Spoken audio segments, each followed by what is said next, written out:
às 9 horas e 36 minutos. Vamos comentar, Emanuel, aqui um pouco sobre a situação dos nossos irmãos ali na Nigéria.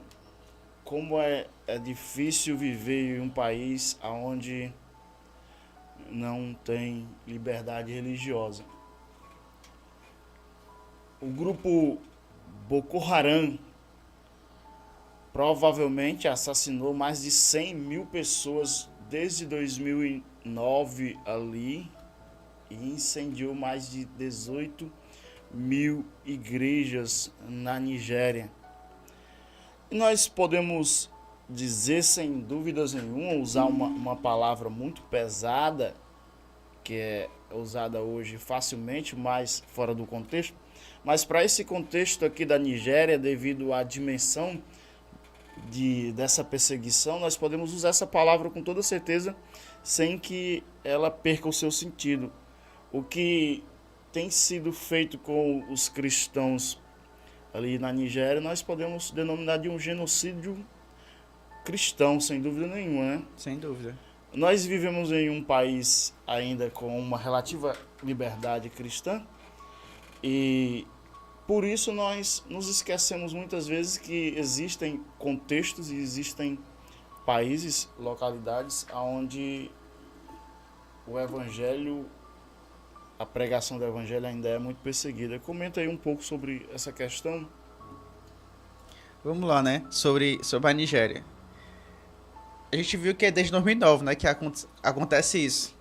Mas ganhou, assim, uma certa repercussão agora em 2024, 2025.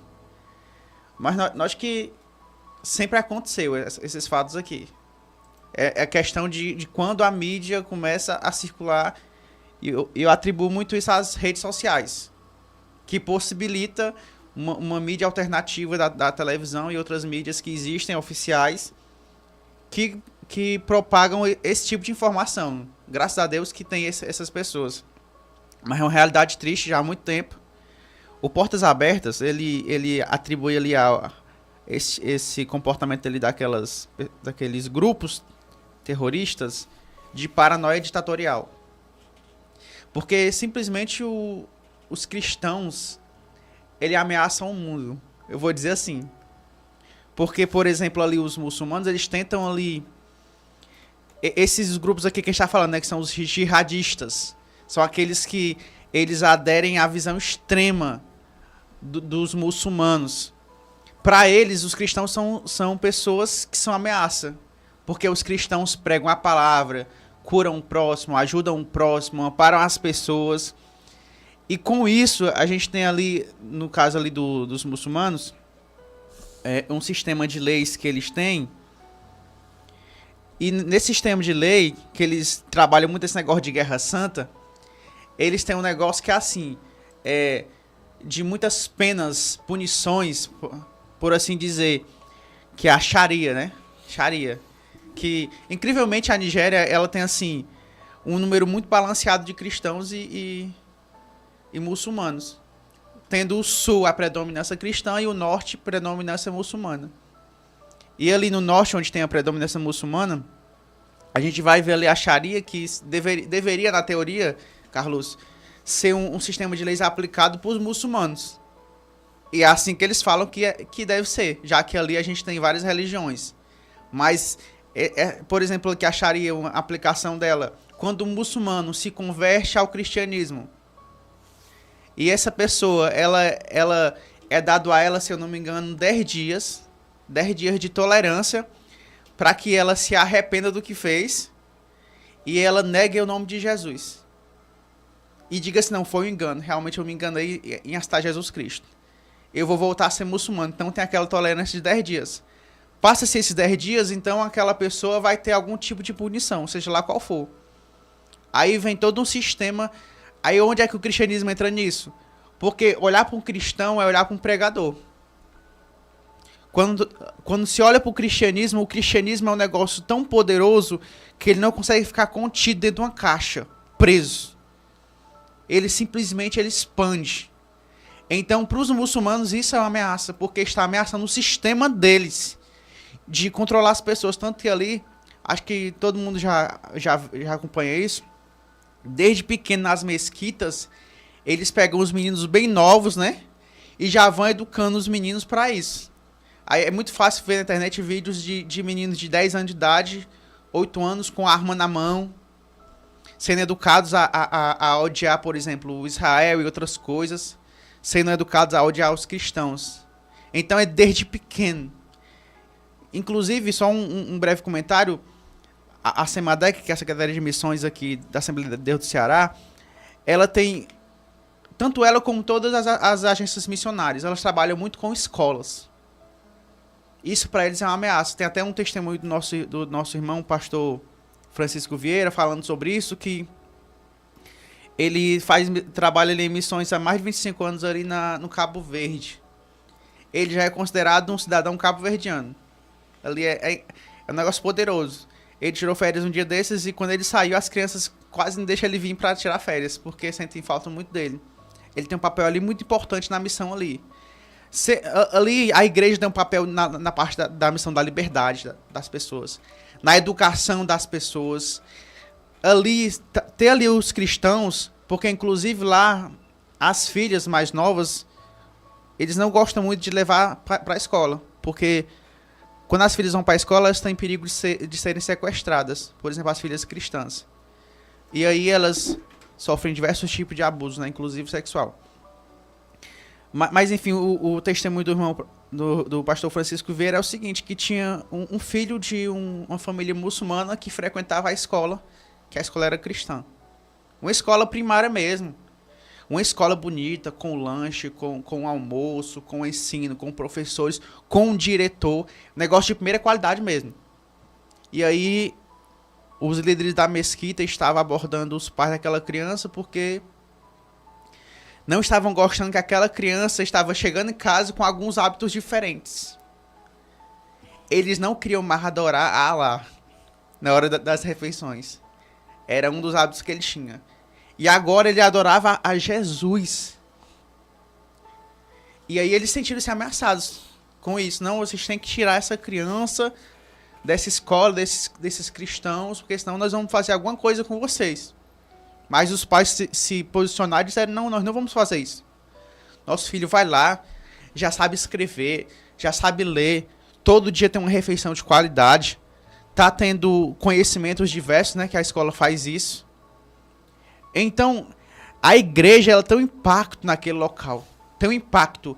E eu vou dizer que essa perseguição também é porque a igreja ela ameaça o sistema muçulmano que tenta vitimizar as pessoas e trazer uma guerra santa onde quer trazer sangue das pessoas. Enquanto a igreja quer trazer liberdade para aquelas pessoas. Eu atribuo muito a isso. Ô, Emanuel, a igreja, ela tem 2000 anos de história e ela nunca deixou de ser perseguida. Certo que houveram poucos espaços de tempo em que a perseguição ela foi generalizada, ou seja, mundial, para o contexto conhecido da época, para os países conhecidos da época. Por exemplo, no século III, houve uma perseguição generalizada oferecida pelo o Império Romano, que não era costume eles perseguirem dessa maneira. Mas a perseguição ela sempre fez parte da história da igreja. Eu tenho uma pergunta que ela às vezes é um pouco filosófica. Por que que aqui no Ocidente, nessa parte do mundo ocidental, na qual nós estamos inseridos aqui, há pouca perseguição religiosa nesse contexto de prisão, nesse contexto de ter que abandonar casas, de mudar de residências? Até o século XX, mais ou menos, século XIX, houveram muitas perseguições realizadas por outra instituição religiosa, né? Nossos pais ainda comentam sobre isso, que chegaram a sofrer. Mas agora não, agora nós temos plena liberdade.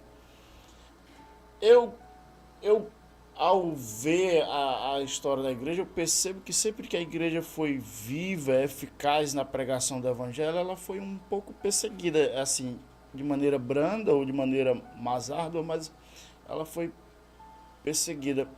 Por que que nós não temos essa perseguição assim tão forte aqui nessa parte do Ocidente? Eu vou atribuir muito isso ao, vou dizer assim, o Brasil, né? Que teve uma grande receptividade. O evangelho transformou-se em algo além do evangelho. Também trouxe, assim, certa conveniência para algumas coisas.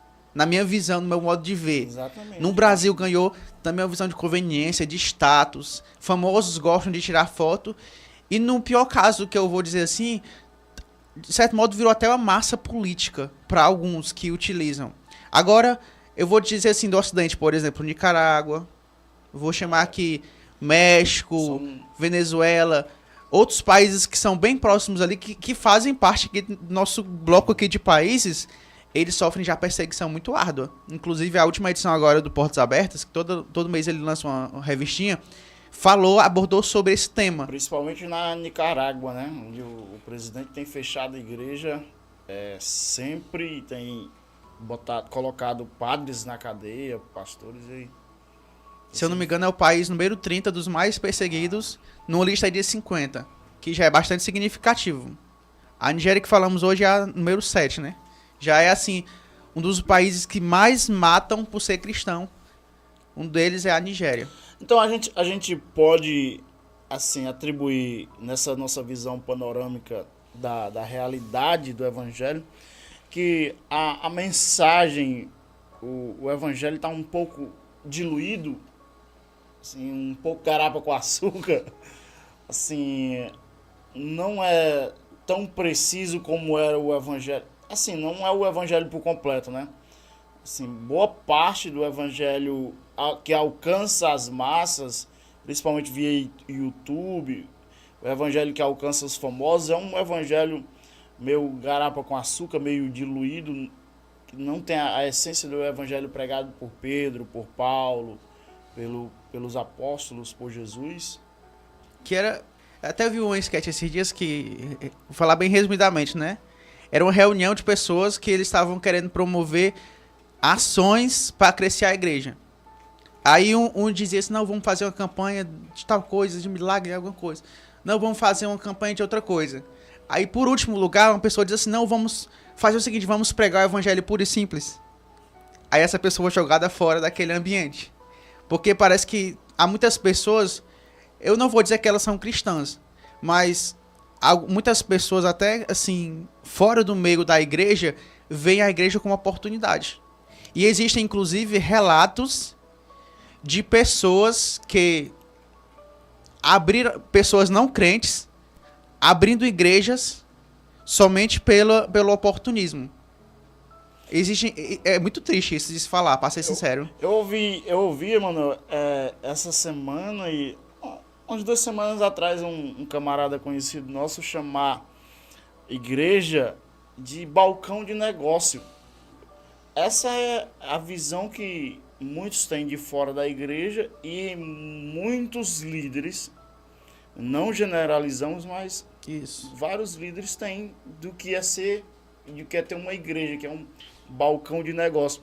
Muitos políticos veem como palanque político, muitos líderes veem como uma massa de manobra de barganha para algum benefício, e muitos artistas acham que ser cristão é muito bom para eles, né? Para vender os seus produtos. Eu acho que essa é uma realidade muito forte aqui no Brasil. Infelizmente, isso acaba sujando o nome das igrejas que fazem um negócio sério. Alguns estão aderindo ao populismo das pessoas, querendo falar o discurso que as pessoas realmente estão querendo ouvir. E assim, eu assistindo, eu fico assim, abismado, assim, triste vendo aquela situação. Mas as pessoas que estão lá de fora do mundo, que elas querem permanecer no mundo com as práticas, eu quero continuar bebendo, quero continuar saindo, traindo, fazendo tudo, mas também quero ter a opção de ser um cristão. Aí eles oferecem uma opção fácil para ser cristão sem abandonar o pecado. Ou seja, querem o melhor dos dois mundos, né? Querem um Deus que tranquiliza a mente, né? Querem um evangelho que traga paz e espírito, mas que não haja transformação de vida, né? Que ele não precise transformar de vida, abandonar as velhas práticas. Só deixar claro que não são todos, né? Não. É assim, vou dizer assim, uma parte que acaba comprometendo o todo. Porque é a parte mais visível, né? A igreja militante, a igreja que traz esse trabalho árduo como o que vocês fazem ali no eixo do carro, das quinta-feira à noite, essa parte, assim, muitas vezes não é visível. Esses irmãos e irmãs no fundão do Brasil, suportando o calor, muitas vezes levar o evangelho a comunidades mais distantes. Essa parte não traz as luzes da mídia, essa parte não traz as luzes da grande massa. Mas Deus ainda tem levantado os seus, pregando o evangelho genuíno, e graças a Deus que ainda há luz na escuridão, e não é poucos, não são poucos, são muitos, mas infelizmente, Emanuel, a parte que o mundo vê, a parte que brilha, que salta aos olhos, é essa parte, vamos dizer, essa banda podre do evangelho. Um cantor que ele continua cantando em um show de forró, banhado a álcool até o momento de se embriagar, ressaltando pornografia, ressaltando adultério, ressaltando prostituição, e domingo à noite está lá, sentado na fileira VIP da igreja. Achando que é normal. Sendo bem recebido pelo pastor na fileira VIP da igreja. Isso é que o mundo vê. E isso que parece legal para quem está assistindo no YouTube, na televisão. Ver num programa de televisão à noite um cantor mudando, mulherengo, falar de Deus e acha isso muito bonito. Olha quem está falando de Deus. Na verdade, a gente não sabe sobre qual Deus que ele está falando, né? Realmente, assim, gera assim, um conflito, pelo menos na minha mente, né? Assim, colocar como é que a gente consegue associar o mundo e a igreja ao mesmo tempo. Voltando aí um pouco sobre essa questão da perseguição na Nigéria, Manuel. O Brasil tem realizado aí 30 dias de oração pela Nigéria. Eu acho que tu deve estar sabendo, né? E é muito bom a gente lembrar do nosso braço perseguido, né? Que a Igreja de Cristo, ela é um corpo, né? A Igreja de Cristo, ela é esse corpo formado por membros em diversas partes do mundo. Pela graça de Deus, nós temos irmãos e irmãs espalhados em todos os recônditos desse mundão do nosso Deus. E nós vivemos essa liberdade e nós choramos com os que choram. Nós oramos com aqueles que são perseguidos. E é bom a gente sempre trazer nossos irmãos em oração e pedir que o Senhor mantenha essa paz no Brasil, essa relativa paz e liberdade, para que a gente continue pregando o Evangelho e que a gente aproveite esse tempo, essa janela de oportunidade de liberdade que nós temos para pregar o genuíno Evangelho. Né? Até, assim, colocar uma observação sobre isso, né? Em relação a essa liberdade. A gente escuta, assim, eu escuto costumeiramente pessoas falando assim, por que se fala tanto de África, de Coreia, de México? Por que se fala tanto do resto do mundo e não se fala no Brasil? Mas, assim, é porque o Brasil tem toda a liberdade que eles têm. Mesmo hoje com algumas coisas de ideologia, mas ali se a Igreja Católica se reunir com a Evangélica, fazer um grupo, for na mesa de uma Câmara Municipal ou de um plenário, eles têm força para combater. Mas, assim, nesses países aqui não tem força para combater. Inclusive, eu estava até lendo sobre os presidentes, eles não têm eficácia. O presidente da Nigéria, que estavam até pouco tempo, eles não tiveram nenhuma eficácia para combater essas mortes.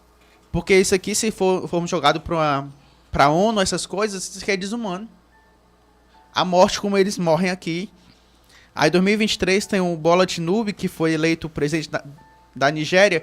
Ele trouxe uma proposta, inicialmente, para tentar minimizar essa situação. Agora a gente tem que aguardar os trabalhos que ele vai fazer, mas até então os presidentes que têm vindo, 2015, se eu não me engano, teve um presidente, que eu não lembro agora o nome dele, que quando ele entrou, parece que ganhou mais força esses ataques aos cristãos.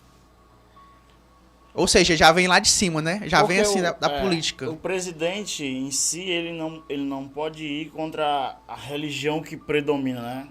Porque senão ele é morto, ele é destituído, ele perde a força política naquele país. Então ele, assim, para o mundo ele fala um discurso mais ameno, né? Mais ameno, mas na realidade internamente ele não tem essa força política para usar o braço do exército para impedir os ataques contra os que eles cristãos. podem ali promover algumas ações de conscientização ali nas estruturas políticas que existem, mas aí, como a gente está falando, né, no dia que ele tentar uma lei assim que abraça essa causa, no outro dia, como aconteceu lá com alguns líderes deles, eles colocaram lá uma situação política para ajudar a combater essa situação. No outro dia chegou uma ameaça de morte na sua casa. Exatamente. E ninguém pode fazer nada a respeito. Esse é o contexto terrível dos nossos irmãos ali na Nigéria. Eu acho que nós cobrimos boa parte do assunto. Eu peço para você que nos escuta, que crê em Cristo, nosso irmão em Cristo, que ore pelos nossos irmãos da Nigéria. E que Deus dê força. Porque a gente fala que perseguição ela fortalece a igreja, mas perseguição ela traz momentos difíceis para o povo de Deus, né? Famílias inteiras destroçadas, tendo que sair das suas casas, morando em abrigos. É porque nós não conhecemos perseguição. Exatamente. Então pode ser que alguém se atraia por essas... ache bonito esse crescimento, mas imagine nossos filhos sendo mortos. Milhões de crentes morando em abrigos ali na Nigéria, abrigos protegidos, né? São chamados os deslocados internos, né? Eles não podem fugir, não conseguem fugir do país, mas também não conseguem ficar nas suas casas. Então ficam ali em acampamentos. Aí brevemente é onde entra aqui os portos abertos dando suporte. Com treinamento para uma profissão que o sustente, né? Que a igreja tem que ter o social, principalmente também. Tem que ter essa balança. Dando treinamento para eles terem um meio social de viver, de condições financeiras para se viver, se alimentar sua família. Ter uma casa que eles ajudam o máximo que pode com esses acampamentos, né? Enviando alimentos para essas pessoas. E também com treinamento para que eles tenham conhecimento para sobreviver cristãos, mesmo sendo perseguidos. É não deixar de ser cristão sendo perseguido.